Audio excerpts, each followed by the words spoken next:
Very good afternoon all of you. और आशा करता हूं कि आप सभी बहुत अच्छे होंगे, स्वस्थ और मस्त होंगे, जबरदस्त होंगे। ठीक है, सभी को दीपावली की अनन्य हार्दिक शुभकामनाएं। ठीक है भाई, बहुत बहुत शुभकामनाएं। और जिसको जितनी शुभकामनाएं देनी है दीपावली की, भैया दूज की, गोवर्धन की, धनतेरस की, जितनी भी देनी है, ठीक है, सारी शुभकामनाएं दो। लेकिन भाई सोन पापड़ी का डिब्बा मत भेज दियो। ठीक है। चलो जी। ठीक है, सभी को बहुत बहुत शुभकामनाएं। बेटा आज हम स्टूडियो आए हुए हैं और ये स्टूडियो का ही कैमरा है। ठीक है। वालेकुम अस्सलाम। जी। जी, सभी को बहुत बहुत शुभकामनाएं। ठीक है, आइए। ठीक है, तो स्टार्ट करते हैं अपनी क्लास को जबरदस्त तरीके से। और आज का जो हमारा टॉपिक है वही है ना, फंडामेंटल राइट ही चल रहा था। फंडामेंटल राइट को ही हम आगे लेकर जाएंगे। और आज हम आर्टिकल 16 क्लॉज 5 के बारे में बात करेंगे, है ना जी। चलिए, तो शुभकामनाएं होती रहेंगी। ठीक है सभी लोग, ठीक है, शुभकामनाएं देते रहो। और आइए हम, ठीक है, आगे चलते हैं। आओ भाई। ठीक है, तो सबसे पहले हम फंडामेंटल राइट की बात कर रहे थे ना, मौलिक अधिकारों के बारे में। और मौलिक अधिकारों में कौन सा आर्टिकल चल रहा था भैया हमारा? Article 16 clause 5।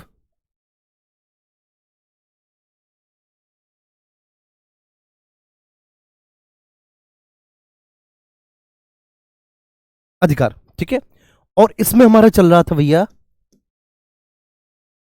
Article 16 clause 5। Clause 5, ठीक है, मौलिक अधिकारों में। ठीक है भाई, अब सब लोग यहां पर बहुत अच्छे से फोकस करेंगे, बहुत बढ़िया तरीके से आप देखेंगे। ठीक है, चलिए आइए। आर्टिकल 16 क्लॉज 5 क्या बोलता है? 16 क्लॉज 5 ये बोलता है कि भाई देखो, अगर सरकार के द्वारा वित्त पोषित कोई भी ऐसा इंस्टीट्यूशन है जो कि बेसिकली धार्मिक है, ठीक है, सरकार के द्वारा वित्त पोषित कोई भी ऐसा इंस्टीट्यूशन जो एक रिलीजियस इंस्टीट्यूशन है, जो एक धार्मिक इंस्टीट्यूशन है, तो उस इंस्टीट्यूशन में केवल उसी धर्म के लोगों को नियुक्त करने का अधिकार या प्रावधान हो सकता है। क्लियर है? नहीं आया समझ में? देखिए मैं आपको समझाता हूं बड़े आराम से। क्या कहता है आर्टिकल 16 क्लॉज 5? तो आर्टिकल 16 क्लॉज 5 बोलता है कि सरकार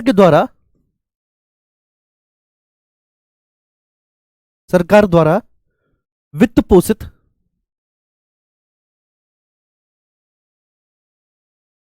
वित्त पोषित किसी धार्मिक संस्थान में, किसी धार्मिक संस्थान में केवल उसी धर्म के लोगों को, केवल उसी धर्म के लोगों को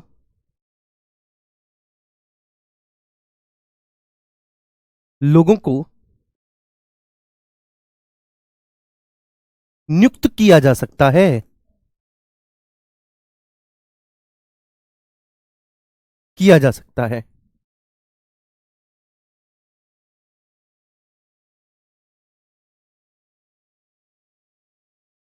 जा सकता है। ठीक है, अन्य धर्म के लोगों की नियुक्ति का, ठीक है, प्रावधान नहीं हो सकता, हो सकता।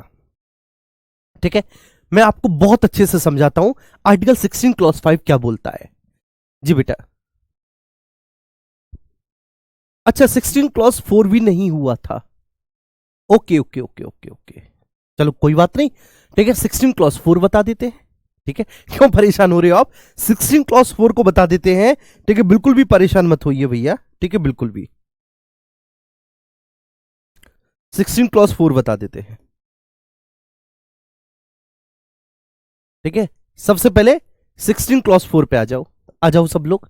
ठीक है, इसे समझ लेते हैं। मौलिक अधिकार, और इसमें मौलिक अधिकार में आर्टिकल 16 क्लॉज 4। ठीक है, आइए 16 क्लॉज 4 को देखते हैं बहुत अच्छे से। देखिए अब ये आर्टिकल 16 क्लॉज 4 क्या बोलता है। हाँ हाँ ठीक है ठीक है ठीक है, बिल्कुल ठीक है, पूरा बताएंगे, अच्छे से बताएंगे, बिल्कुल भी परेशान मत हो।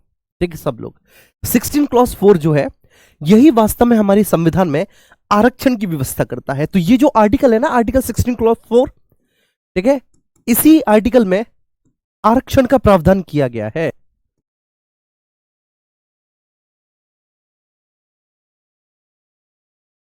इसी में आरक्षण का प्रावधान किया गया है। यह बात आपको ध्यान रखनी है, इसी आर्टिकल में। ठीक है, मैं फिर से बोल रहा हूं। तो ये जो आर्टिकल है ना बेटा आपका, आर्टिकल 16 क्लॉज 4, आर्टिकल 16 क्लॉज 4 में ही रिजर्वेशन का प्रोविजन है, आरक्षण का प्रावधान है। ठीक है, अब आर्टिकल 16 क्लॉज 4 में क्या बोला है, ठीक है, इसको एक बार देख लेते हैं। ठीक है, क्या बताया गया है 16 क्लॉज 4 में। तो मैंने आपको इतना बताया कि भाई जो 16 क्लॉज 4 है, ठीक है, उसी में आरक्षण का प्रावधान है, रिजर्वेशन का प्रोविजन जो है 16 क्लॉज 4 में है। कल भी हम इस बारे में डिस्कस कर चुके थे, लेकिन क्या है जरा इसको हम समझते हैं बहुत अच्छे से। आर्टिकल 16 क्लॉज 4 में बोला है कि अगर राज्य को ऐसा लगता है कि, ठीक है, किसी भी सरकारी नियोजन में, किसी भी लोक नियोजन में किसी भी वर्ग का प्रतिनिधित्व कम है, तो उस वर्ग के लोगों को, ठीक है, उस नियोजन में, उस नौकरी में प्रतिनिधित्व देने के लिए सरकार विशेष रक्षोपाय कर सकती है, विशेष रक्षोपाय कर सकती है, और इसे आर्टिकल 16 का उल्लंघन नहीं माना जाएगा। नहीं आई बात समझ में? मैं फिर से समझाता हूं। ठीक है, देखो अब सब लोग फोकस करना है यहां पर। आर्टिकल 16 क्लॉज 4 में यह बोला है कि अगर मान के चलिए बेटा कि ये कोई सरकारी विभाग है, ठीक है, यह कोई सरकारी विभाग है, ठीक है, जिसका नाम है, मान के चलिए, लोक निर्माण विभाग, फॉर एग्जाम्पल, है ना, लोक निर्माण विभाग फॉर एग्जाम्पल, हम ये बात मान के चल रहे हैं। तो भैया ये आपका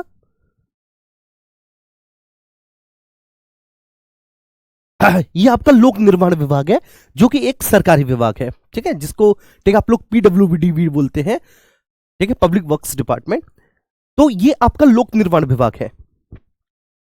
अब ये लोक निर्माण विभाग एक सरकारी विभाग है, इसमें से कोई दो राय नहीं है। अब इस सरकारी विभाग में, ठीक है, जितने भी कर्मचारी अधिकारी होंगे, इसमें मेरे प्यारे बच्चे जितने भी कर्मचारी और अधिकारी होंगे, इसमें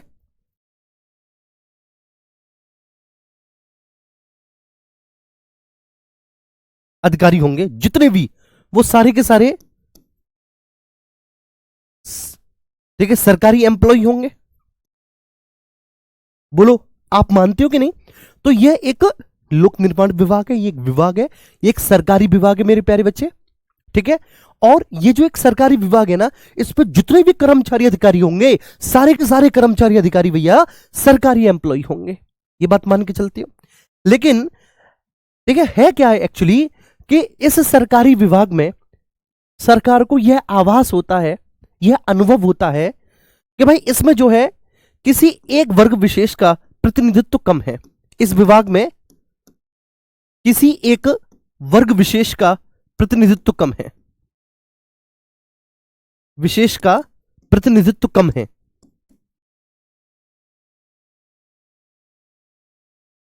कम है। ठीक है, और शर्त यह है मेरे प्यारे बच्चे कि जिस वर्ग विशेष का प्रतिनिधित्व कम है, वो बेसिकली वर्ग जो है समाज का वंचित और पिछड़ा वर्ग है, पिछड़ा वर्ग है, पिछड़ा वर्ग है। बात समझ में आ रही है? हम लोग जाति व्यवस्था को खत्म करने की बात कहते हैं, आपने सुना होगा कि कई बार कि जाति व्यवस्था नहीं होनी चाहिए, जाति व्यवस्था को बिल्कुल सिरे से खत्म कर देना चाहिए। ठीक है, ये हमारे समाज में फैली हुई एक कुरीति है, एक कुप्रथा है। जी हाँ, लेकिन आप जाति व्यवस्था को खत्म करोगे कैसे? मुझे एक बात बताओ। ठीक है, कोई ठोस ब्लूप्रिंट है आपके पास कि आप जाति व्यवस्था को खत्म कर देंगे? नहीं है। और वो कैसे जाति व्यवस्था खत्म नहीं हो सकती, मैं इसका एक छोटा सा एग्जांपल आपके सामने लेके बताता हूं बच्चों, कि आप किसी भी सरकारी ऑफिस में जाना, जैसे ये जो मैंने ऑफिस का नाम लिया है, जो एक डिपार्टमेंट का नाम लिया, आप इसी में चले जाना। ठीक है, अब इसमें जब आप जाओगे ना, तो इसमें जाने के बाद आप देखोगे कि एक एम्प्लॉय दूसरे एम्प्लॉय को, अरे शर्मा जी आज लंच में क्या आया? कुछ नहीं शुक्ला जी, आज लंच में वही बीवी ने पराठे भेजे हैं। और बताइए दुबे साहब कैसे हो? बस बस ठाकुर साहब बढ़िया है, अच्छे हैं। तो व्यक्ति को सरकारी ऑफिस में बेटा उसके नाम से नहीं, उसके नाम के पीछे जो सरनेम लगा हुआ है ना, बेसिकली उससे जाना जाता है। हम जाति व्यवस्था को खत्म करने की बात कर रहे हैं, लेकिन आप इन ऑफिस में जाके देखिए कभी, ये जो शिक्षा विभाग के, लोक निर्माण विभाग के, या फिर दुनिया भर के जो सरकारी ऑफिसेज होते हैं, ठीक है, इनका माहौल देखिए जाके, वहां पर व्यक्ति को बेसिकली उसके नाम से नहीं, उसके जाति के नाम से संबोधित किया जा रहा है कि फलानी जी फलानी जी फलानी जी। अब वहां पे एक व्यक्ति जो समाज के, ठीक है, वंचित, शोषित और समाज के निचले तबके से आता होगा, वो अपने आप को इस बीच में कितना असहज महसूस करता होगा, जिसका आप अंदाजा नहीं लगा सकते। ठीक है, आप बस केवल इस बात को सोच के देखिए कि उसको क्या लगता है, उसके दिल पे क्या बीतती होगी, क्योंकि उसके सरनेम के पीछे, उसके नाम के पीछे जो सरनेम लगा है, वो बेसिकली तो एक ऐसी क्लास से आ रहा है, ठीक है, जिसको समाज में उच्च स्थान प्राप्त नहीं है। और यहां पर बैठे हुए सब लोग, ठीक है, दुबे जी, शर्मा जी, द्विवेदी जी, चतुर्वेदी जी, ठाकुर साहब, चौहान साहब, राघव जी, ठीक है, यही सब चल रहा है। ठीक है, तो जाति व्यवस्था कैसे खत्म हो सकती है? और ये होता है, ठीक है, ये वास्तव में ये हकीकत है मेरे प्यारे बच्चे। और ये कोई ऐसी बात नहीं कि मैं कोई हवा हवाई बात बता रहा हूं। अगर आपके पिताजी ऐसे किसी ऑफिस में हो तो उनसे पूछना कि ऐसा होता है कि नहीं। बिल्कुल होता है, आज भी होता है। आपने कई सारी मूवियों में देखा होगा, जो मूवी बेसिकली ऐसी बनती है तो वहां पर दिखाया जाता होगा दफ्तर वगैरह का माहौल, तो व्यक्ति को नाम से नहीं, उसके सरनेम से, कि साहब आज शुक्ला जी आए कि नहीं आए जी। जी, अब मेरी बात आप समझिए, ठीक है, अब मेरी बात आप समझिए, मैं एक्चुअली क्या समझाना चाह रहा हूं। तो जब आप किसी भी सरकारी विभाग में गए, वहां पर आपने देखा कि वहां पर जितने भी सरकारी अधिकारी हैं, कर्मचारी हैं, ठीक है, वो सब बेसिकली सरकारी एम्प्लॉय हैं। और सरकार को यह अनुभव होता है कि वहां पर उस डिपार्टमेंट में किसी एक वर्ग विशेष का प्रतिनिधित्व कम है। तो ऑब्वियस सी बात है, अब जब किसी एक वर्ग का प्रतिनिधित्व कम है, तो ये क्या है भैया, ये सरकार का उत्तरदायित्व है कि उस विभाग में, ठीक है, जिस वर्ग का प्रतिनिधित्व कम है, जिस वर्ग का प्रतिनिधित्व कम है, प्रतिनिधित्व कम है, कम है, उसके लिए विशेष रक्षोपाय किए जाए, उसके लिए विशेष रक्षोपाय किए जाए, किए जाए। मतलब जो बेटा अपॉइंटमेंट और एम्प्लॉयमेंट की जो शर्तें हैं, अपॉइंटमेंट एवं एम्प्लॉयमेंट की, एम्प्लॉयमेंट की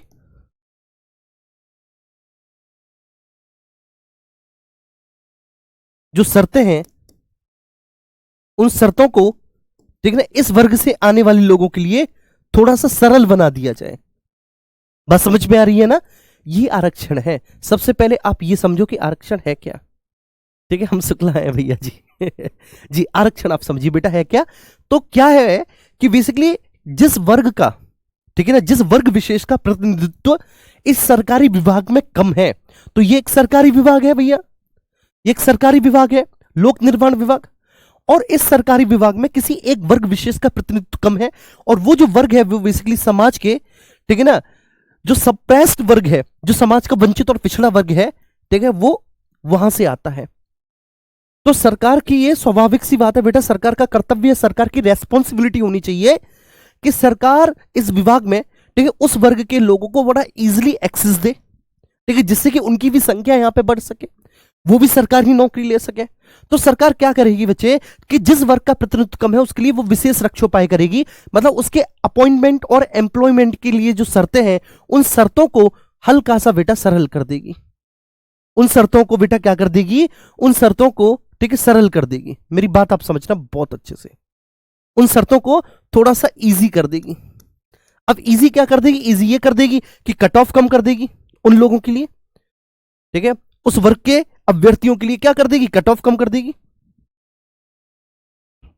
उस वर्ग के अभ्यर्थियों के लिए भैया जी क्या कर देगी, उस वर्ग के अभ्यर्थियों के लिए कट ऑफ कम कर देगी, कट ऑफ को नीचा कर देगी।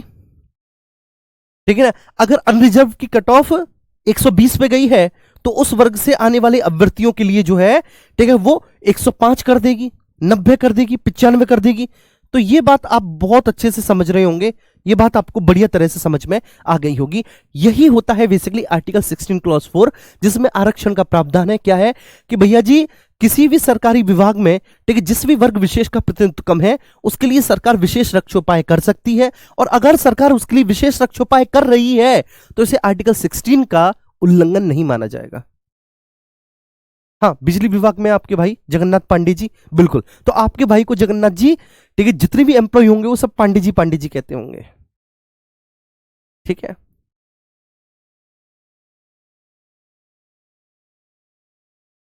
चलिए, तो ये बात हो गई किसी, ठीक है, बहुत बड़े पॉलिटिकल एडवाइजर या राजनीतिक विश्लेषक, उन्होंने कहा है कि भारत से जाति व्यवस्था पता कैसे खत्म होगी। ठीक है, मैं आपको बता दे रहा हूं। देखिए, जो प्रेम विवाह होता है ना, लव मैरिज, और लव मैरिज में भी अंतरजाति विवाह, अंतरजाति विवाह भारत में जाति व्यवस्था को खत्म करने का सबसे आसान और सबसे प्रभावी तरीका है। जैसे कि मान के चलिए कि मैंने प्रेम विवाह किया और मेरा जो प्रेम विवाह था वो अंतरजातीय था, मतलब अंतरजाति विवाह। ठीक है, क्योंकि आमतौर पर जो अरेंज मैरिज होती है ना जी, जो अरेंज मैरिज होती है, तो अरेंज मैरिज में तुम घर वाले होने ही नहीं देते अंतरजाति विवाह को, तो व्यक्ति अपनी पसंद से ही जब अपने साथी को चुन लेता है। लेकिन आर्टिकल 21 के अधीन ये मौलिक अधिकार है कि व्यक्ति अपने पसंद के साथी से विवाह कर सकता है, प्रेम विवाह करने का अधिकार। आर्टिकल 21 आपका लाइफ, ठीक है, जीवन का अधिकार है, राइट टू लाइफ है, जीवन का अधिकार है। तो मैं क्या बोल रहा था कि अगर आपने अंतरजाति विवाह कर लिया, स्वाभाविक सी बात है, ठीक, आप किसी और जाति से हैं, आपका जीवन साथी किसी और जाति से है, तो आपके जो बच्चे होंगे ना, आप उनसे ये उम्मीद नहीं रखेंगे कि ये भी उसी जाति में विवाह करें, क्योंकि ठीक है, आपका जो बच्चा है ना, आप खुद इतने मैच्योर हो चुके हैं, आपको खुद ही अनुभव हो चुका है कि मैंने अपने पसंद के जीवन साथी से विवाह किया, अंतरजाति विवाह किया, और उसकी जाति का कोई भी गुण जैसा हमें बताया गया है समाज में उसके भीतर था ही नहीं। तो जाति व्यवस्था के आधार पर व्यक्ति विशेष में कोई गुण नहीं होते। ठीक है, ये तो केवल व केवल एक थोपी गई प्रक्रिया है, और धीरे धीरे जब आपका बच्चा होगा, जब वो, ठीक है, इस जातिगत विवाह को नहीं करेगा, उसके बच्चे जातिगत विवाह को नहीं करेंगे, तो धीरे धीरे ये जो जाति व्यवस्था है ना, ये खत्म होती चली जाएगी जी। ये बात आपको बहुत अच्छे से समझ में आ गई होगी। अब आर्टिकल 16 क्लॉज 5 है। 16 क्लॉज 5 क्या कहता है? 16 क्लॉज 5 कहता है, जैसे मान के चलिए बेटा, ये कोई धार्मिक इंस्टीट्यूशन है, ये कोई धार्मिक संस्थान है, धार्मिक संस्थान, सपोज दैट, जैसे, ठीक है, मैं मान के चलता हूं बेटा कि ये कोई धार्मिक संस्थान, आप बताओ क्या मान के चलोगे? धार्मिक संस्थान, ठीक है, कोई भी एक धार्मिक इंस्टीट्यूशन, कोई भी एक धार्मिक संस्थान, ठीक है, तो मैं मान के चलता हूं कि जैसे सपोज दैट,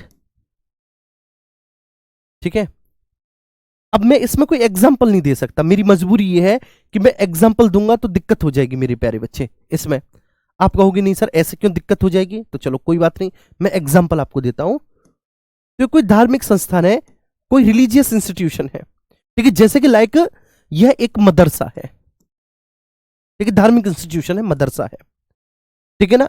और बहुत सारे मदरसे ऐसे होते हैं बाबू, बहुत सारे मदरसे जो पूरी तरह से सरकारी रुपए पैसे पर चलते हैं, पूरी तरह से जी।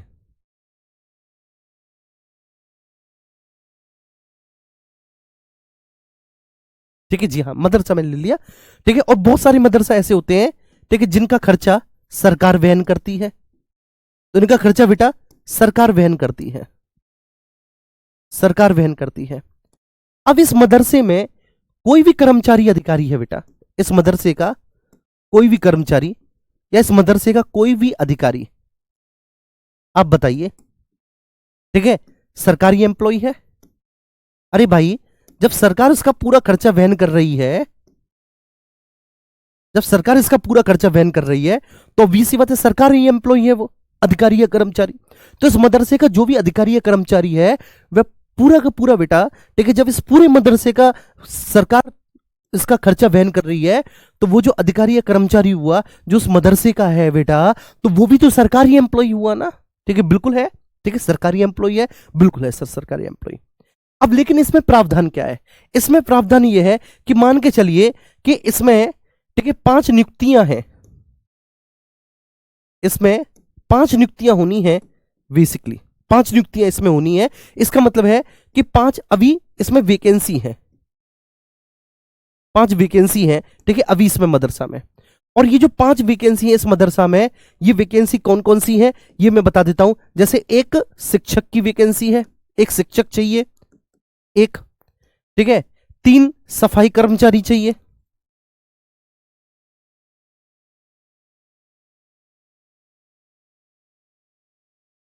तीन सफाई कर्मचारी चाहिए, ठीक है।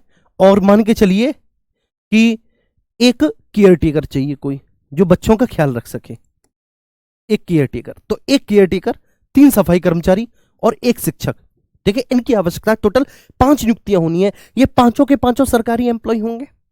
तो लेकिन इन पांचों रिक्तियों में जो ये पांचों वैकेंसियां हैं बेटा, इन पांचों वैकेंसियों में सरकार बेटा केवल इसी धर्म के मानने वाले लोगों को वरीयता दे सकती है, इसी धर्म के मानने वाले लोगों को वरीयता दे सकती है, वालों को वरीयता दे सकती है। अब आप ये कह सकते हैं, ठीक है, अब आप ये बोल सकते हैं कि साहब ये तो सीधा सीधा आप आर्टिकल 16 के आधार पर उल्लंघन कर रहे हैं। भाई ये तो आप सीधा सीधा आर्टिकल 16 के आधार पे क्या कर रहे हैं, ये तो आप सीधे सीधे आर्टिकल 16 के आधार पे उल्लंघन कर रहे हैं, आर्टिकल 16 का आप वायलेशन कर रहे हैं।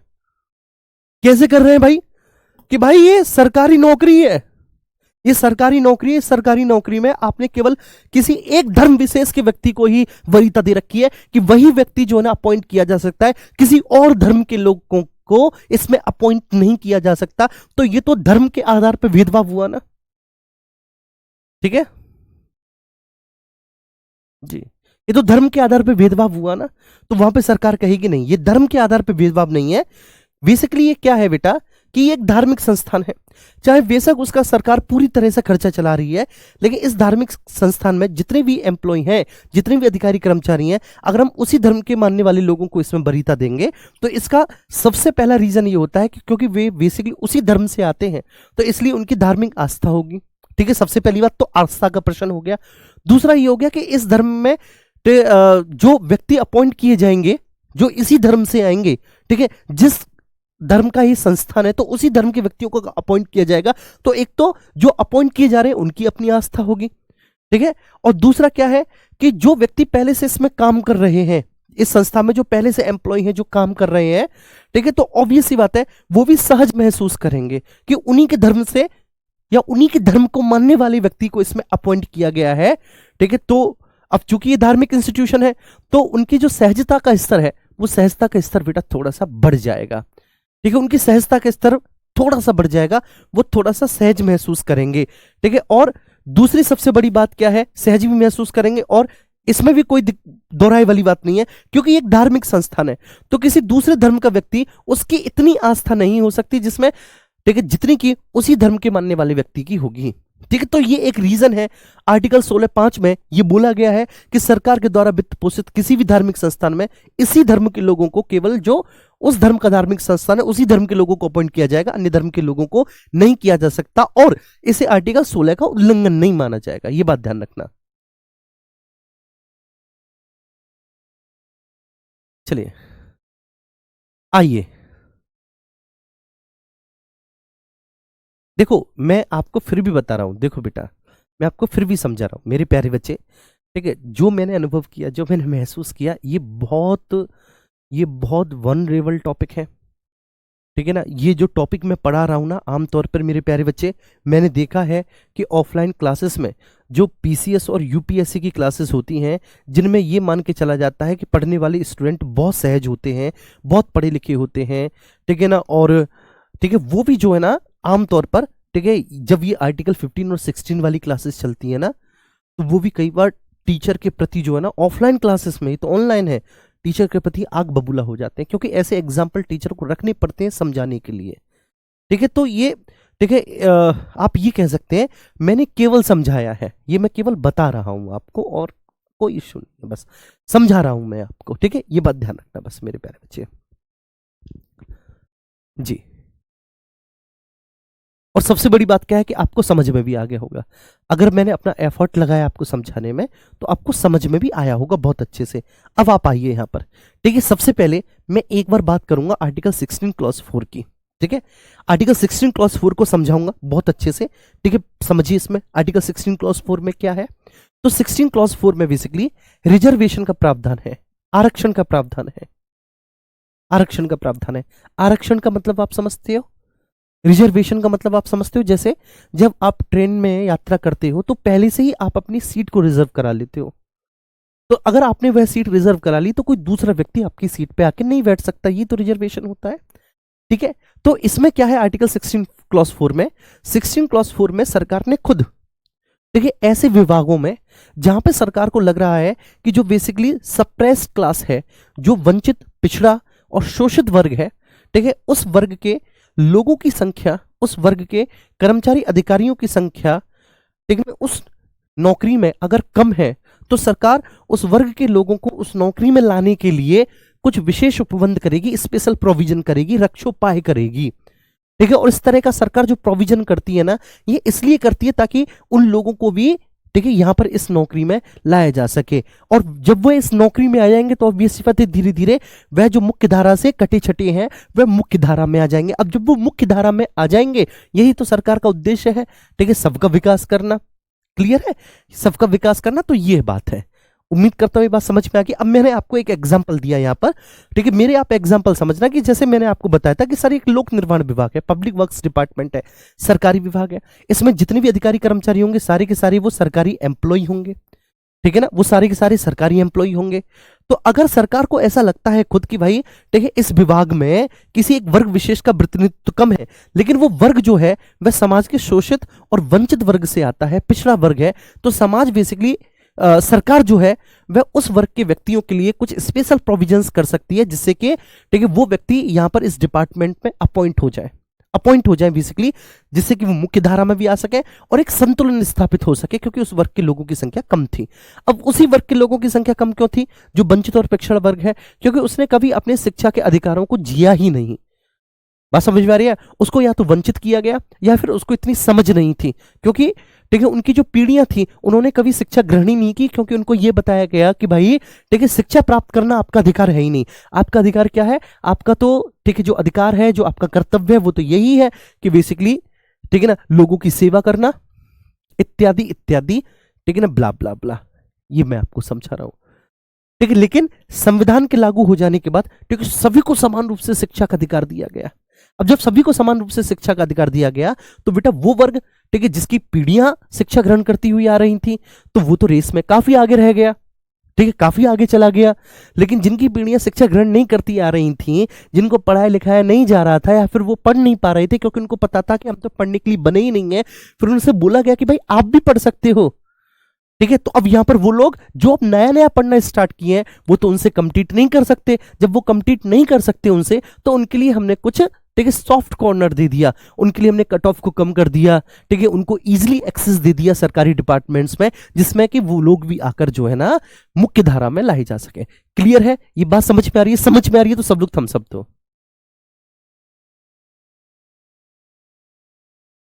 ठीक है, एक बच्चा पूछ रहा है सर आप किस कास्ट की लड़की के साथ शादी किए थे? पहली बात तो बेटा वो लड़की तुम्हारी मैडम है। ठीक है, और दूसरा मैंने केवल व केवल एक एग्जाम्पल दिया है। ठीक है, बात समझ में आ रही है ना?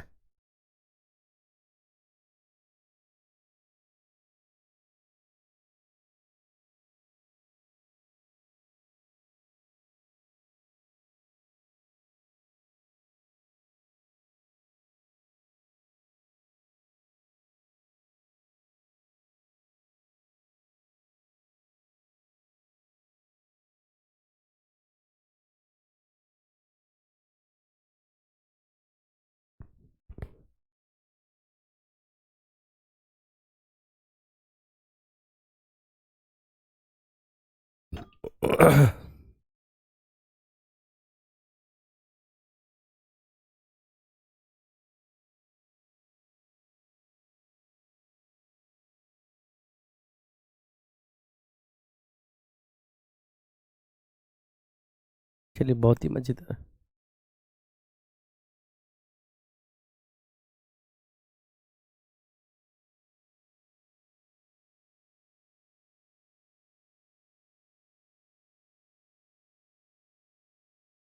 चलिए ठीक है, ओके। दूसरा, ठीक है, आर्टिकल 16 क्लॉज 5। अब आर्टिकल 16 क्लॉज 5 में क्या है, जैसे बच्चे, मैंने बताया कि एक मदरसा, ठीक है, अब मदरसा जो है जिसका पूरा का पूरा खर्चा सरकार चला रही है, वो बेटा है क्या, ठीक है, एक धार्मिक संस्थान है लेकिन खर्चा पूरा सरकार चला रही है। अब उस धार्मिक संस्थान में जितने भी कर्मचारी अधिकारी हैं, उस धार्मिक संस्थान में मेरे प्यारे बच्चे, ठीक है, जितने भी कर्मचारी अधिकारी हैं वो सारे के सारे सरकारी एम्प्लॉय होंगे। बोलो मानते हो कि नहीं आप? तो जितने भी उसमें कर्मचारी अधिकारी हैं, ठीक है, सारे के सारे कर्मचारी ऑब्लिक अधिकारी बेटा कौन होंगे, ठीक है, सरकारी एम्प्लॉय होंगे। तो अगर वो सरकारी एम्प्लॉय हैं तो भैया सरकारी एम्प्लॉय तो ऑब्वियस सी बात है सरकारी एम्प्लॉय हैं वो सारे, ठीक है, और सरकार धर्म के आधार पर सरकारी नौकरियों में कोई भेदभाव नहीं कर सकती, है ना जी।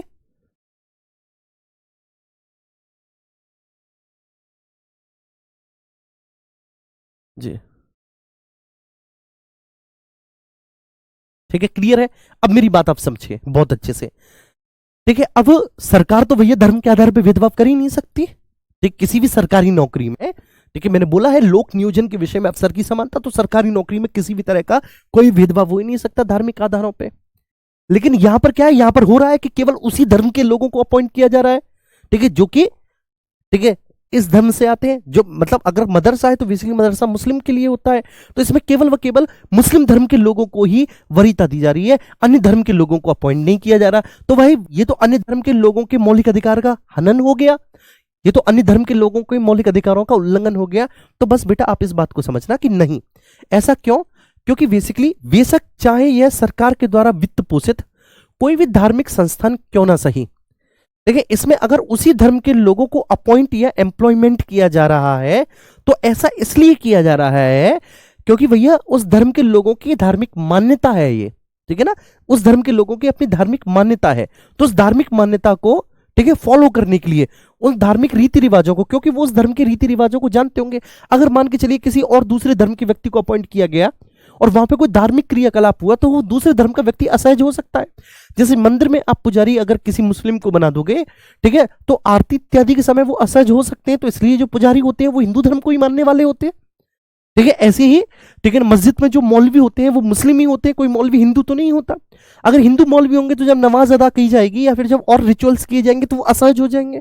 तो दूसरे धर्म के व्यक्ति, देखिए, जब कभी भी यहां पर धार्मिक क्रियाकलाप होंगे, क्योंकि धार्मिक संस्थान है तो धार्मिक क्रियाकलाप होंगे ही होंगे, और अगर आपने दूसरे धर्म के व्यक्ति को अपॉइंट कर लिया तो जैसी धार्मिक क्रियाकलाप होंगे दूसरा व्यक्ति असहज हो जाएगा, पहली बात। दूसरा, खुद उसकी अपनी धार्मिक आस्था इतनी नहीं होगी जितनी कि उसी धर्म के व्यक्ति की होगी, और जो पहले से इसमें है, ठीक है, वो भी तो सहज फील करेंगे कि भाई उन्हीं के धर्म के व्यक्ति यहां पर आए हैं क्योंकि ये धार्मिक संस्थान है।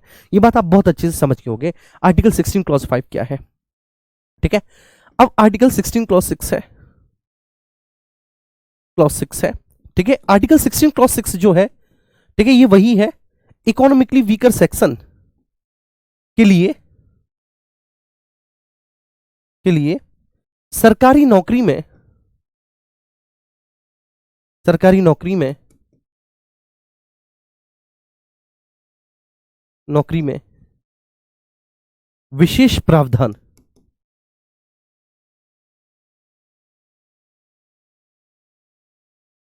विशेष प्रावधान, बात समझ में आ रही है? तो sir EWS economically weaker section के लिए सरकारी नौकरी में भैया जी क्या, सरकारी नौकरी में विशेष प्रावधान, नौकरी में विशेष प्रावधान।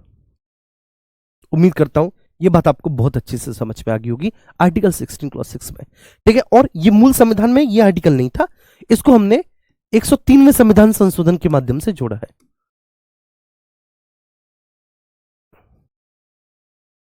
संविधान संशोधन के माध्यम से जोड़ा है।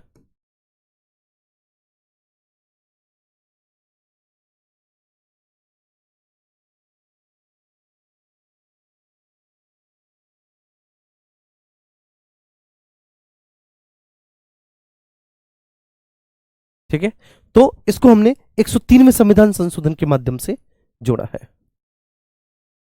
ठीक है, ध्यान रखना। तो ईडब्ल्यूएस के लिए सरकारी नौकरी में विशेष प्रावधान, जो इकोनॉमिकली वीकर सेक्शन से आते हैं जी। मोहम्मद आरिफ मतलब क्या है आपका? ठीक है, भले ही इसको मुझे समझाओ। ठीक है मोहम्मद आरिफ, इसको मुझे भले ही डैश कम है, इसको मुझे समझाओ बेटा, ये क्या है कहने का मतलब। चलिए, तो इसको 103वें संविधान संशोधन के माध्यम से जोड़ा है, ठीक है, आर्टिकल 16 क्लॉज 6 में। और ये है क्या? इकोनॉमिकली वीकर सेक्शन के लिए, ठीक है, प्रावधान। तो आरिफ, मुझे आपके कमेंट का जवाब रहेगा, ठीक है, आप इसका जवाब दो मुझे, क्या है? और ये आज तो आप बहुत स्मार्ट लग रहे हो, चलिए थैंक यू। ठीक है, क्लियर है।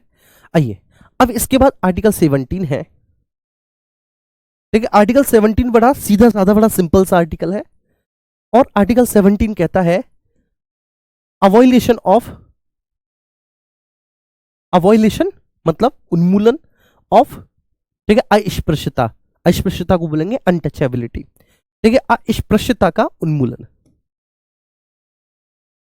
का उन्मूलन, अस्पृश्यता का उन्मूलन,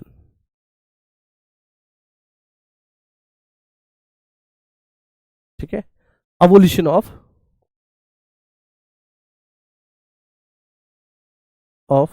ठीक है ना, अनटचेबिलिटी,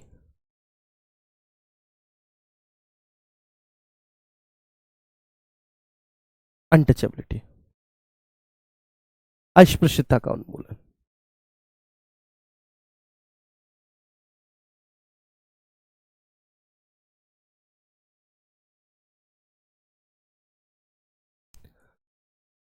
जी,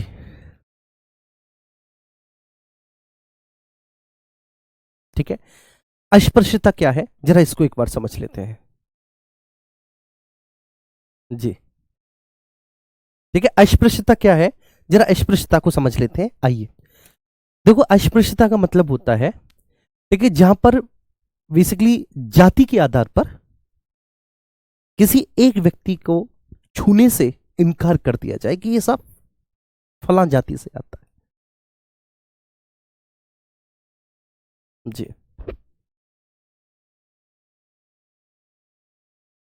जी हाँ, कमल जी, दोनों को 103 में संविधान संशोधन के माध्यम से जोड़ा गया।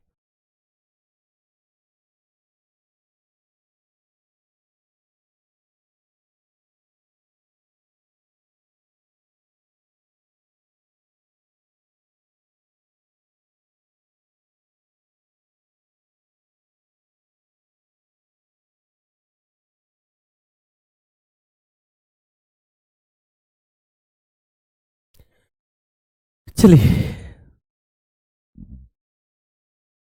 हाँ, ठीक है। आइए, अब यहां पर आर्टिकल 17, आर्टिकल 17 में क्या है बेटा? अस्पृश्यता, अवॉइलेशन ऑफ अनटचेबिलिटी। देखिए, अनटचेबिलिटी, अस्पृश्यता, छुआछूत भी बोल देते हैं इसको, ठीक है, छुआछूत, क्योंकि एक शब्द ही ऐसा है, बड़ा गंदा सा साउंड होता है, तो अस्पृश्यता, ठीक है, ठीक है। अब ये अस्पृश्यता है क्या बच्चे, मैं आपको बता रहा हूं। अस्पृश्यता अगर कभी आपको, ठीक है, शायद, ठीक है, आपके गांव में हो या ना, लेकिन अपने बड़े बूढ़े से पूछना, ठीक है, तो वो जो आपके गांव के बड़े बूढ़े हैं ना, वो आपके गांव के बड़े बूढ़े बताएंगे कि अस्पृश्यता क्या थी, अस्पृश्यता क्या होती थी, ठीक है ना। अब हालांकि जैसे आजकल इसको बहुत बड़ा चढ़ा के रिप्रेजेंट किया जा रहा है, तुमने देखा होगा, ठीक है ना, कि कुछ ऐसे नेता आ गए हैं दलितों के, ठीक है, जो अपने आप को दलितों को बड़ा हिमायती मानते हैं। अगर हमारी क्लास में भी कोई, ठीक है, उस वर्ग से आते हैं, तो मैं आपको बता दूं मेरे प्यारे बच्चे, ऐसे नेता फेताओं के चक्कर में मत पड़ना, कोई पॉलिटिकल बात नहीं कर रहा।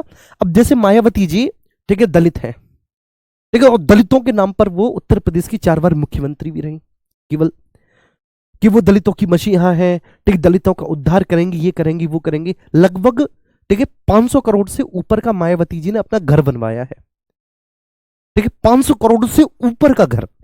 अब आप सोच के देखो, ठीक है, वो व्यक्ति जिसने अपने आप को दलितों का हिमायती बताया, ठीक है, और उसी सॉफ्ट इश्यू पर उसने वोट लिए, 4 बार मुख्यमंत्री बना, और उसने कितने प्रयास किए दलितों के हित में, कितने नहीं, कितना काम किया, ठीक है, वो इस बात से दर्शाता है कि उनका अपना खुद का घर, ठीक है, लगभग 500 करोड़ से ऊपर का है। एक मुख्यमंत्री 4 बार रही वो, ठीक है, कितनी सैलरी मिली होगी, एक विधायक की कितनी सैलरी तब होती थी भाई, मुख्यमंत्री को विधायक की हैसियत से सैलरी मिलेगी, बात समझ में आ रही है? कितनी सैलरी रही होगी कि 500 करोड़ से ऊपर का वो घर बनवा ले, और जो लाइफ स्टाइल उनकी है, ठीक है ना, मैं आपको ईमानदारी से बता रहा हूं बेटा, नोएडा, ग्रेटर नोएडा में, ठीक है, मायावती जी के परिवार के लोगों का इतना इन्वेस्टमेंट है, इतना इन्वेस्टमेंट है कि आप सोच नहीं सकते। हजारों करोड़ रुपए की प्रॉपर्टी है यहाँ पर। आप खुद तो नहीं लगा सकते क्योंकि ईडी बैठ जाएगी, ठीक है। तो मामा का लड़का, चाचा का लड़का, ताऊ का लड़का, बुआ का लड़का, ऐसे कर करके अपने आप को दलितों का मसीहा बताते हैं कि ये है। लेकिन ठीक है ना, क्या आप आज मायावती जी को दलित कहेंगे? ठीक है, क्या वो समाज के पिछड़े वर्ग से आती हैं अब? ठीक है, चलिए, तो मुझे तो नहीं लगता भैया बिल्कुल भी ऐसा हो, ठीक है। दूसरा, अभी एक और नए नेता है जो अपने आप को इस तरह से, ठीक है ना, दलितों के बहुत बड़े, ठीक है, बहुत बड़े नेता के तौर पर अपने आप को प्रेजेंट करते हैं, जैसे कि पता नहीं, ठीक है, मैं नाम नहीं लूंगा उसका। और भाई क्या है कि एक्चुअली क्या है कि एक, आप इस बात को समझो मेरे प्यारे बच्चों, सब लोग समझो आप इस बात को, कि जितने भी नेता लोग होते हैं, चाहे वो, ठीक है, कोई भी रही हो, मायावती रही हो, या फिर ये जो आजकल, ठीक है, नेता उभर कर जो आ रहे हैं दलितों के नाम पर, जो वोट बैंक की राजनीति कर रहे हैं, ठीक है, एक्चुअली मैं आपको बताऊं ना, ये आपको एक ऐसे अंधकार की तरफ धकेल रहे हैं, ऐसे अंधकार की तरफ धकेल रहे हैं कि आपको ऑटोमेटिकली एजुकेशन से दूर कर रहे हैं। आप इनकी रैलियों में जाओ, ठीक है, इनके नाम के नारे लगाओ, ठीक है, इनकी भीड़ बढ़ाओ, ये एक्चुअली आपसे ये चाहते हैं। ये थोड़ी नहीं चाहते कि आप पढ़े लिखो, सरकारी नौकरी ले लो, नहीं, क्योंकि अगर आपने ऐसा कर लिया तो आप जान जाओगे। क्लियर है? तो ऐसे लोगों से बच के रहो। दूसरा, ठीक है बच्चे, अगर आपको संविधान ने इस बात का अधिकार दिया है तो आप उसका पूरा फायदा उठाओ और मुख्य धारा में आओ, और मुख्य धारा में आने के बाद खुद घोषणा कर दो, जैसे ही आप एक बार नौकरी ले लो, ठीक है ना, इस आरक्षण रूपी प्रावधान से, तो तुरंत घोषणा कर दो कि भाई एक बार अब मैं इससे फायदा ले चुका हूं, ठीक है, अब मैं ये चाहता हूं कि मेरे आगे आने वाली संतति को आरक्षण का कोई लाभ ना मिले। खुद से ये घोषणा करो, तब पता चलेगा कि हाँ, ये हुई ना बात बच्चे, ठीक है। अच्छा, अब ये अस्पृश्यता क्या है, अनटचेबिलिटी क्या है, तो बड़े बूढ़ों से आप पूछना, बड़े बूढ़े बताते होंगे कि बेसिकली, ठीक है, हर एक गांव में 2-3 जाति वगैरह रहती हैं, और ये जातियों में बेटा ऊंचा और नीचा होना बड़ा स्वाभाविक होता है, बड़ा स्वाभाविक, ठीक है ना। अब मैं ये नहीं कह रहा, जैसे कि मैं एक छोटा सा एग्जांपल आपको दे रहा हूं। जी बेटा, जी सभी को बहुत बहुत शुभकामनाएं। आइए, अब मैं एक छोटा सा एग्जांपल देता हूं बेटा।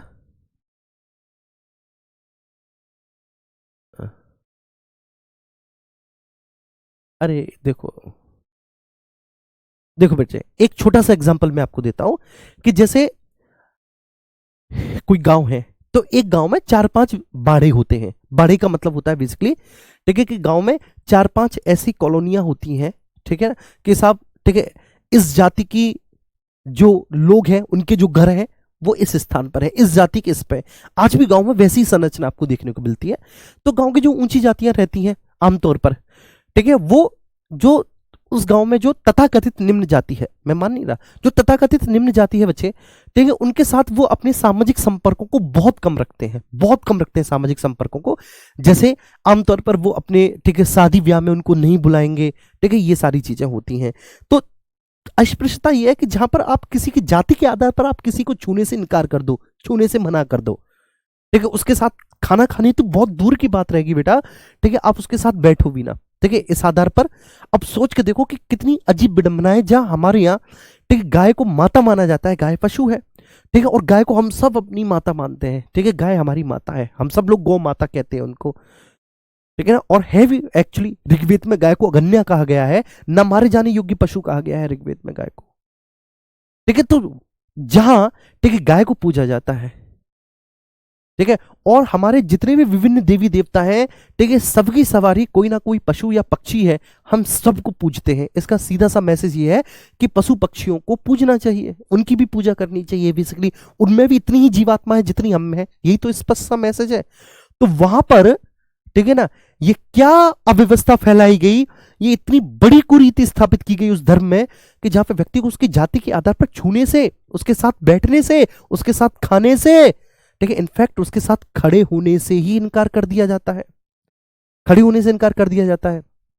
ऐसी बहुत सारी घटनाएं हैं, खूब आपने देखी होंगी, ठीक है, अब बहुत कम खत्म हो गई हैं, लेकिन पहले खूब आता था न्यूज़पेपरों में कि साहब अमुक जाति के व्यक्ति ने अमुक जाति के व्यक्ति के नल से पानी ले लिया, पानी पी लिया, या बेसिकली उसके चौखट पे खड़ा हो गया, ठीक है, और इसी बात पे खूब लड़ाइयां होती थी कि हमारा घर अपवित्र हो गया। और तो छोड़ो, बिहार के सीएम जीतन राम मांझी जी जो हैं, ठीक है, जीतन राम मांझी जो बिहार के सीएम रहे, ठीक है, कुछ ही दिन रहे बेसिकली, वो किसी मंदिर में गए थे तो निकल के आए तो पूरे मंदिर को धुलवा दिया। ठीक है, ये आज भी लोगों की मानसिकता है। ठीक है, तो उस देश में, उस धर्म में, ठीक है, जहां पशु और पक्षियों को भी पूजा जाता है, वहां पे इंसान के साथ इतना भेदभाव किया जाता है केवल व केवल उसकी जाति के आधार पर। यह अस्पृश्यता होती है बच्चे। ठीक है सर, चलिए अब, ठीक है, अब मैं इसके बारे में नहीं बोलूंगा, बस ये है अस्पृश्यता का उन्मूलन, अनटचेबिलिटी। और इसमें बोला गया है कि अनटचेबिलिटी को किसी भी रूप में स्वीकार नहीं किया जाएगा। और बच्चे एक बात बताऊं ना, देखिए इंसान बड़ा स्वार्थी होता है। एक छोटा सा एग्जांपल दूंगा मैं आपको जी जी, एक छोटा सा एग्जांपल दूंगा, ठीक है, मैं आपको। और आर्टिकल 18 मैं आज खत्म कराऊंगा, मतलब आर्टिकल 14 से 18 जो मौलिक अधिकारों का वर्ग है उसे मैं खत्म कराऊंगा आज। एक छोटा सा एग्जांपल मैं दूंगा, ये खुद एक ऐसा एग्जांपल है, ठीक है, जिसको मैंने खुद देखा है, ठीक है, महसूस किया है। मैं बहुत छोटा तो नहीं था बच्चों, लेकिन इतना था कि जब बच्चा समझदार हो जाता है। तो होली का टाइम था और होली पे मैं था और मेरा एक दोस्त अभिषेक, वो अपने नाम के पीछे शर्मा लगाता है, आप समझ के होंगे वो किस जाति से आता है। ठीक है, तो हम दोनों बचपन के दोस्त, बड़े अच्छे दोस्त, ठीक है, आज दोस्त नहीं है बेसिकली, लेकिन बचपन में बहुत अच्छे दोस्त थे, बढ़िया, और एक साथ रहते थे, एक साथ खेलते कूदते थे, ठीक है, सारी चीजें, मतलब बहुत अच्छी दोस्ती होती है। हम होली खेलते खेलते, ठीक है, अपने घर से और उस मोहल्ले में चले गए जहाँ पे वाल्मीकि रहते हैं। जैसे मैंने बोला गांव में, ठीक है ना, बेसिकली कुछ प्लेसेस होते हैं कि यहाँ पे वाल्मीकि, यहाँ पे जाटव, यहाँ पे ठाकुर, यहाँ पे ब्राह्मण, यहाँ पे वैश्य, यहाँ पे ये, यहाँ पे वो, यहाँ पे इस तरह की जातियां, ठीक है, उनके अपने कुनबे होते हैं और वो एक जगह रहते हैं। ठीक है, ये भी एक अवधारणा है, ये आप ग्रामीण विकास में पढ़ेंगे, कोई बात नहीं। तो हम वहां पे चले गए खेलने, बच्चे थे, खूब खेल रहे, रंग लगा रहे, ठीक है, आराम से गले मिल रहे, रंग लगा रहे एक दूसरे के, ठीक है, और बहुत आनंद आ रहा था। हम बच्चों को तो पता ही नहीं था कि साहब इनकी जाति, हमें तो वो दिख रहे थे बिल्कुल हमारे जैसे, उनकी दो आंखें हमारी ये दो आंखें, ठीक है, उनकी नाक है हमारी नाक है, ठीक है, हमारे अंदर कुछ था ही नहीं। जब हम घर पे पहुंचे, घर पे पहुंचने के बाद उस अभिषेक की मम्मी ने पूछा कि भाई कहाँ होली खेल के आए हो, तो उसने बोल दिया कि साहब फला मोहल्ले में। अब विश्वास नहीं मानोगे, मैं इस बात का गवाह हूं बच्चे, कि उसको गंगा जल से नहलाया उसकी मम्मी ने, उसको गंगा जल से नहलाया, मार मारी से वाला गंगा जल से नहवाया, नहलाया उसको।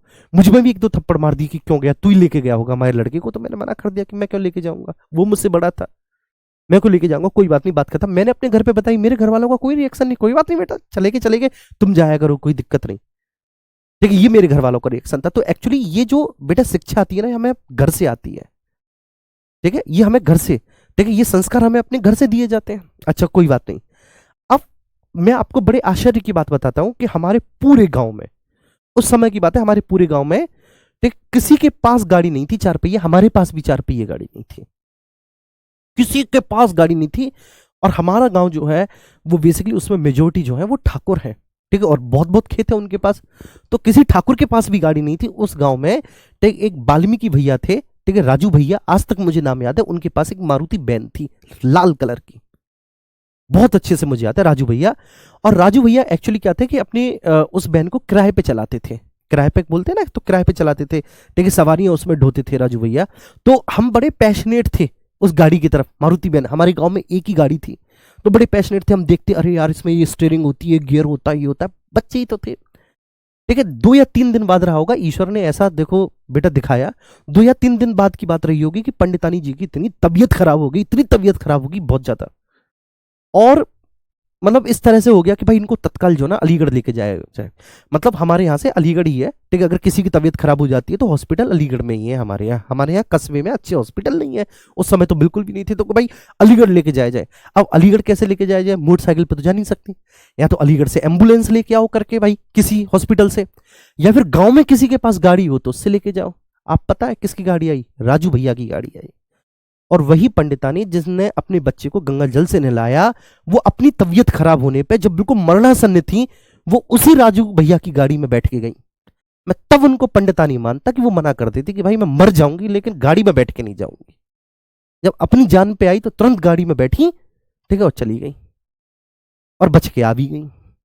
तो इंसान बेटा बड़ा स्वार्थी होता है, ठीक है, और ये सारा सिस्टम जो है ना, ये व्यक्तिगत स्वार्थों से जुड़ा हुआ है। मैं बहुत बारीकी से जाति व्यवस्था को जानता हूं, मैं ज्यादा जिक्र नहीं करूंगा। अस्पृश्यता, ठीक है ना, मैं इसको अभी तक की, ठीक है, सती प्रथा के बाद सबसे गंदी व्यवस्था कहता हूं, सती प्रथा के बाद अभी तक की सबसे गंदी व्यवस्था मैं अस्पृश्यता को मानता हूं, अनटचेबिलिटी को मानता हूं, कि जहां व्यक्ति के साथ उसकी जाति के होने के आधार पर भेदभाव किया जाता है, उसको छूने से मना कर दिया जाता है, साथ खाना पीना तो बेटा बहुत दूर की बात रही। आर्टिकल 18 पे बात करेंगे, ठीक है। और बेटा ये ध्यान रखना, ठीक है, ये जो आर्टिकल 17 है ना, इसके बारे में आर्टिकल 17 का ही विस्तार है आर्टिकल 15 क्लॉज 2 में, जो इसका विस्तार है वह आर्टिकल 15 क्लॉज 2 में है, ये ध्यान रखना, इसका जो विस्तार है 15 क्लॉज 2, 15 क्लॉज में 2 में बोला गया है ना कि राज्य के साथ साथ प्राइवेट व्यक्ति भी भेदभाव नहीं कर सकता, साथ साथ प्राइवेट व्यक्ति भी भेदभाव नहीं कर सकता।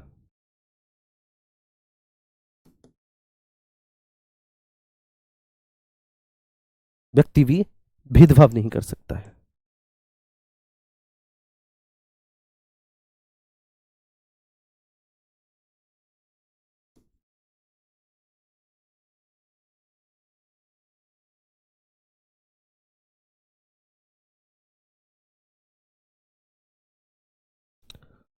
प्राइवेट व्यक्ति भेदभाव नहीं कर सकता है, ठीक है, आर्टिकल 15 क्लॉज में। तो प्राइवेट व्यक्ति भी भेदभाव नहीं कर सकता, कहां पे नहीं कर सकता भेदभाव, ठीक है, मैंने बताया कोई सरकारी स्थान, ठीक है, कोई सरकारी संपत्ति। चलिए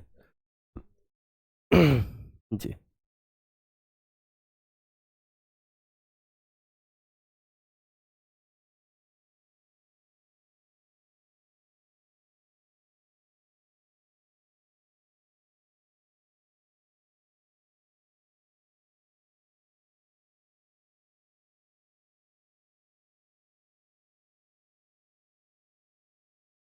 क्लियर है, क्लियर है, एक बार थम्स अप कर दो। अब मुझे पता है कुछ ये बोलेगा, ठीक है, एक दो कमेंट आ भी रहे हैं कि मोदी जी के 3,000 सूट के, 3,000 करोड़ की सूट के, पता नहीं क्या बोल रहा है जन, कितने करोड़ की सूट के बारे में कुछ नहीं बोलोगे। अरे मैं भैया, मैं बीजेपी का थोड़ी नहीं फेवर कर रहा, पागल आदमी, मैं किसी पॉलिटिकल पार्टी के बारे में थोड़ी नहीं बोल रहा, मैं आपको बता रहा हूं और उसकी जमीनी हकीकत, ग्राउंड बता रहा हूं, क्योंकि मैं हर एक आर्टिकल को बेटा उसकी ग्राउंड रियलिटी के आधार पर समझाता हूं, तो इसको भी समझा रहा हूं बस, ठीक है सर जी। आर्टिकल 18 है, आइए, आर्टिकल 18 में क्या है सर, आर्टिकल 18 में है उपाधियों का अंत, इसको समझेंगे इसमें और ज्यादा आनंद आएगा। उपाधियों का अंत, ठीक है ना, उपाधियों का अंत। अब उपाधियों का क्या कहते हैं बेटा, उपाधियों को कहते हैं टाइटल्स, अवोल्यूशन ऑफ टाइटल्स, उपाधियों का अंत, इसको समझेंगे अच्छे से जी सर। गोपाल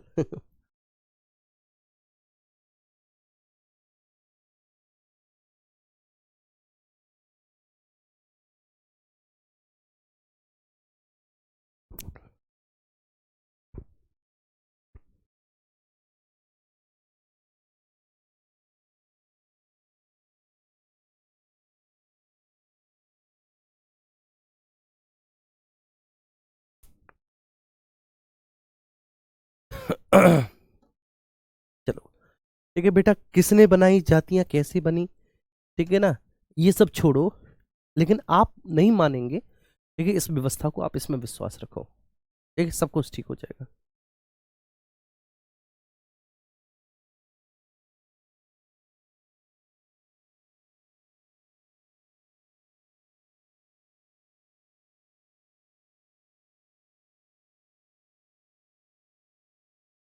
ये हाँ, आरिफ का कमेंट है कि आर्टिकल 15 क्लॉज 6 और 16(6) का हमें अंतर समझ में नहीं आया।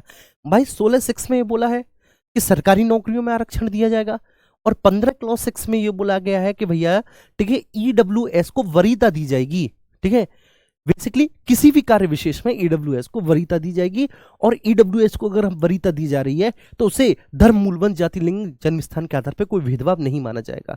सरकारी नौकरियों में ईडब्ल्यूएस को आरक्षण या वरीयता दी जाएगी, ये आर्टिकल 16(6) की विषय वस्तु है जी।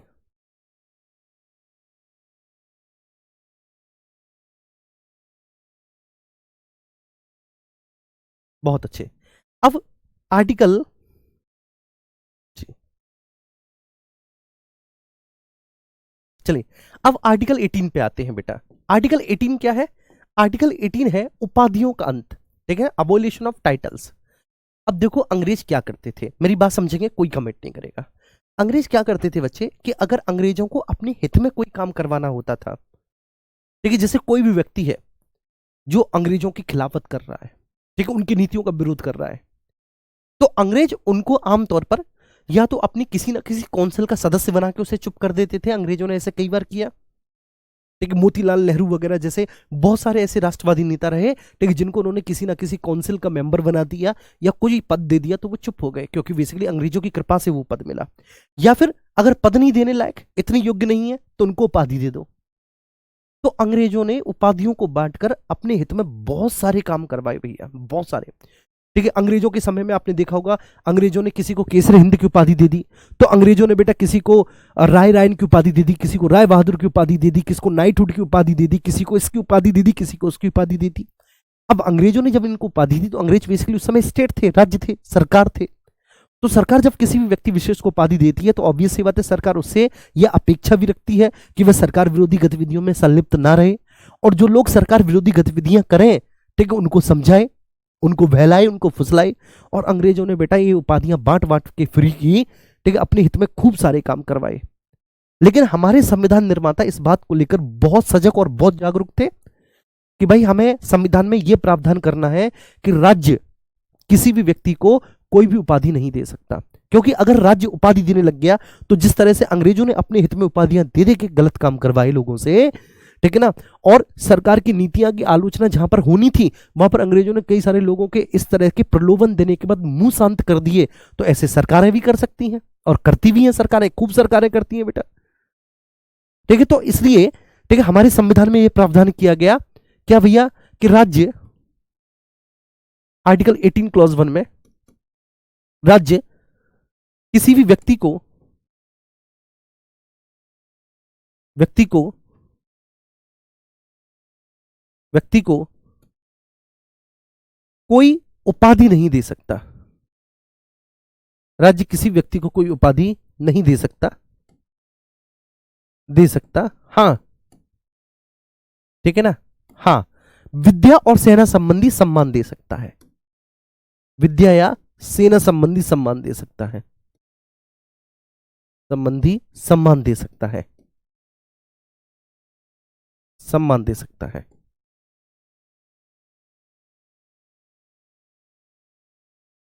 सम्मान दे सकता है। तो राज्य किसी व्यक्ति को कोई उपाधि नहीं दे सकता, राज्य नहीं दे सकता, मतलब बेटा सरकार या राज्य, आप समझ गए होंगे राज्य कौन है। तो राज्य किसी को राय बहादुर, राय रायन इत्यादि की उपाधि नहीं दे सकता, ठीक है। मैं चाहूं तो दे सकता हूं। अब जैसे मैंने अभिषेक पांडे है, ठीक है ना, अब जैसे अभिषेक पांडे जी है, मैंने अभिषेक पांडे जी को उपाधि दे दी कोई, कि पांडे जी आप तो जंग बहादुर है, मैंने पांडे जी को जंग बहादुर की उपाधि दी थी, ठीक है। जैसे ही अभी है, ठीक है, अभी लगातार कमेंट कर रहे हैं, इनको मैंने राय बहादुर की उपाधि दे दी। बात समझ में आ रही है, क्योंकि मुझे लगा कि इन व्यक्तियों को उपाधि देकर मैं इनसे अपने हित में बहुत सारे काम करवा सकता हूं। देखिए, तो मैं प्राइवेट व्यक्ति हूं, मैं उपाधि दे सकता हूं, लेकिन सरकार उपाधि नहीं दे सकती। और अगर सरकार विद्या या सेना संबंधी कोई भी, ठीक है ना, सम्मान देती है, तो उसको उपाधि के तौर पर प्रस्तुत नहीं किया जाएगा। राज्य विद्या और सेना संबंधी कोई भी सम्मान देती है, तो उसका प्रयोग एज ए उपाधि नहीं हो सकता। बस ये बात समझ में आ गई होगी आपको। तो आर्टिकल 18 क्लॉज 1 में क्या है, आर्टिकल 18 क्लॉज 1 में बिल्कुल साधारण सी विषय वस्तु है कि राज्य किसी भी व्यक्ति को उपाधि नहीं दे सकता, विद्या या सेना संबंधी सम्मान दे सकता है। उम्मीद करता हूं यह बात आपको बहुत अच्छे से क्लियर हो गई होगी। विद्या सेना संबंधी सम्मान दे सकता है।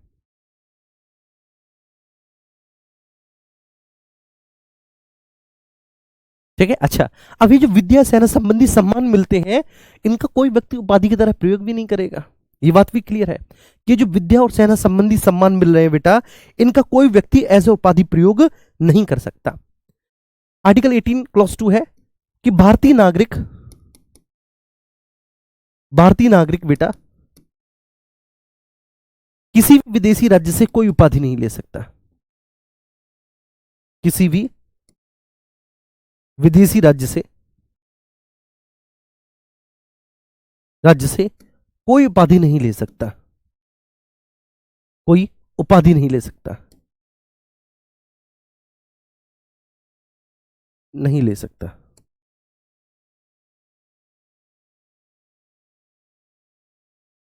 ले सकता, ठीक है।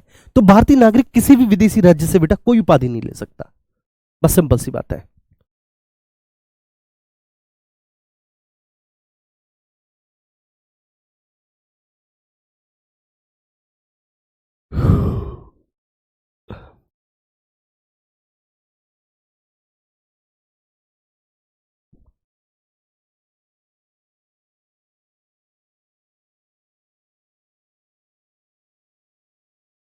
सचिन गौतम।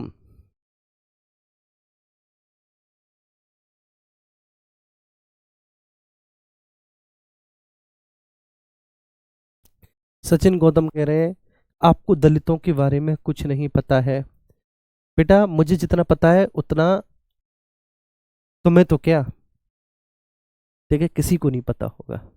दूसरी बात, जितना आप महात्मा बुद्ध जी को, ठीक है, मानते हो ना बेटा, आप मानते हो बुद्ध जी को, ठीक है, बेसिकली कि आप इस तरह से जो है ना, मैं, आप तो मान रहे हो केवल, आप जान कुछ नहीं रहे उनके बारे में। दिक्कत ये है, दिक्कत ये है कि आप जान कुछ नहीं रहे, केवल आप मान रहे हो।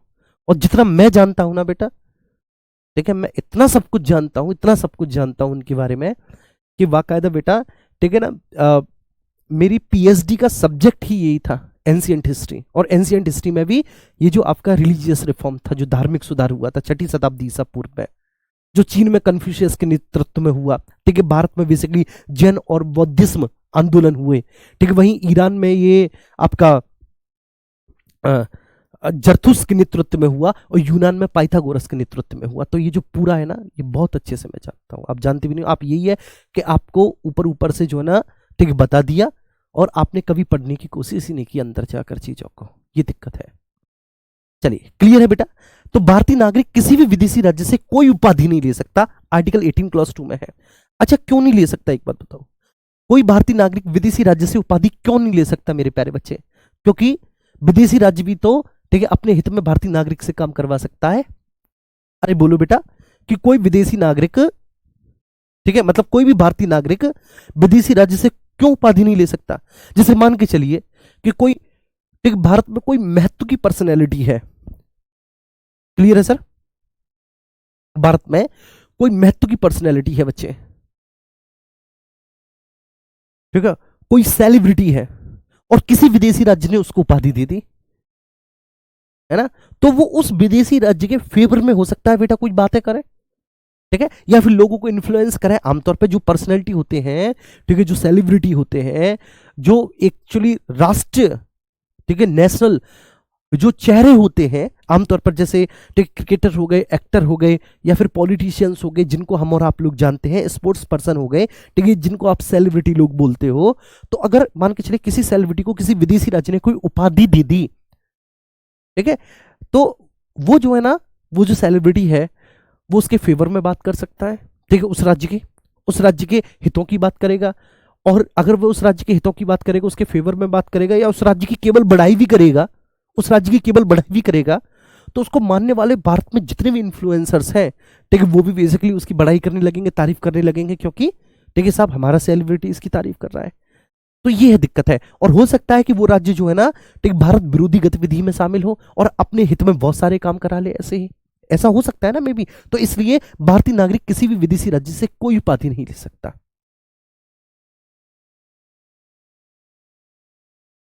जी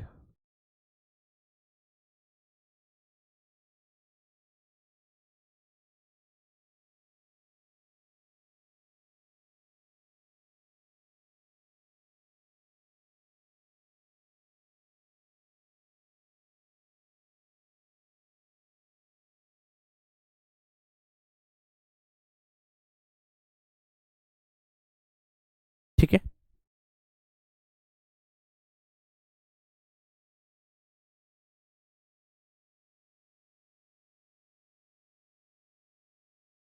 जी ये भगवान, ठीक है, क्लियर है बेटा। क्यों भारतीय नागरिक किसी भी विदेशी राज्य से उपाधि नहीं ले सकता?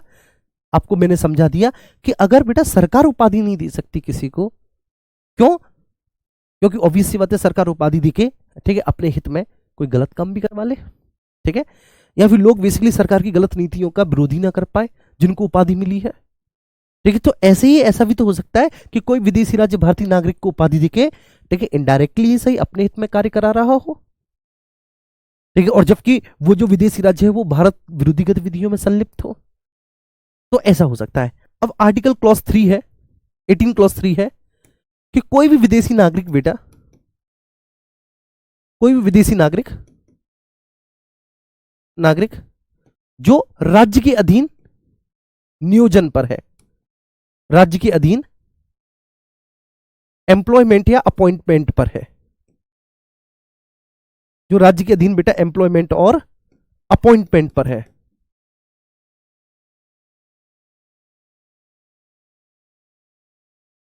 अपॉइंटमेंट में है, मतलब कोई भी ऐसा विदेशी नागरिक बेटा जो सरकारी नौकरी कर रहा है, कर सकता है ना, कर सकता है।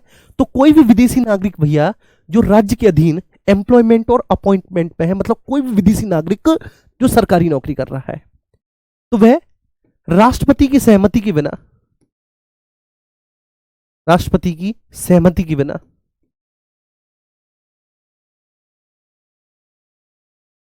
बिना किसी भी विदेशी राज्य से,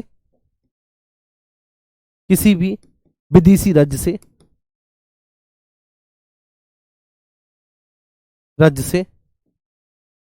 कोई उपाधि ग्रहण नहीं कर सकता,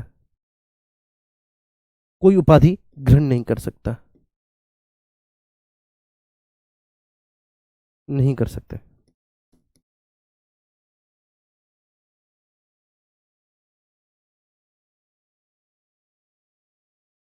बात समझ आ रही है जी?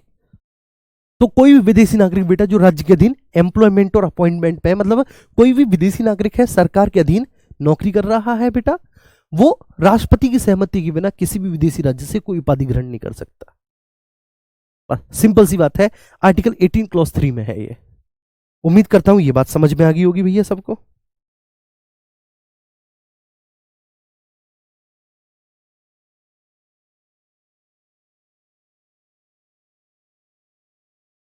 ठीक है, अब इसके बाद आपका 18 क्लॉज 4 है।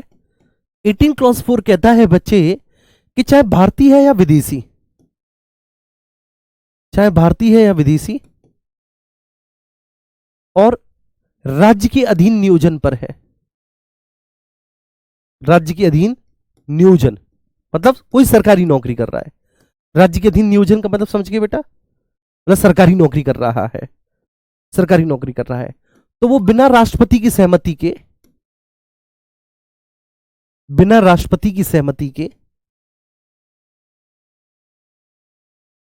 सहमति के कोई भेंट, उपलब्धि, ठीक है, या सम्मान ग्रहण नहीं कर सकता, ग्रहण नहीं कर सकता, कर सकता किससे बेटा? विदेशी राज्य से। किससे बाबू? विदेशी राज्य से, विदेशी राज्य से।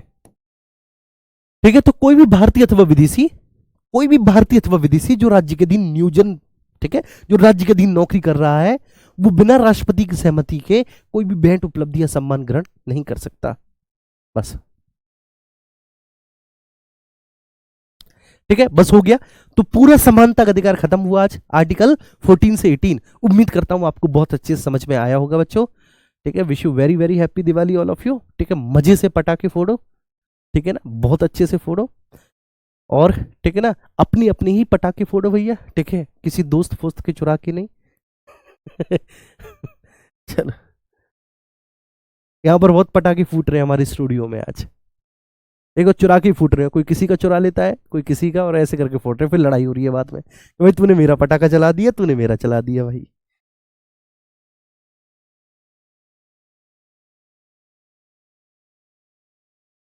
चलिए, लव यू बच्चों, बाय बाय, है ना।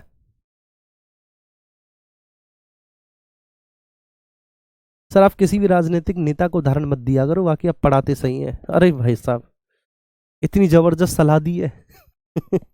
चलो, आपकी सलाह को हम याद रखेंगे आजीवन। सर जी आप पढ़ाते हैं तो लगता है हम यूपीएसआई निकाल देंगे। चलिए, थैंक यू।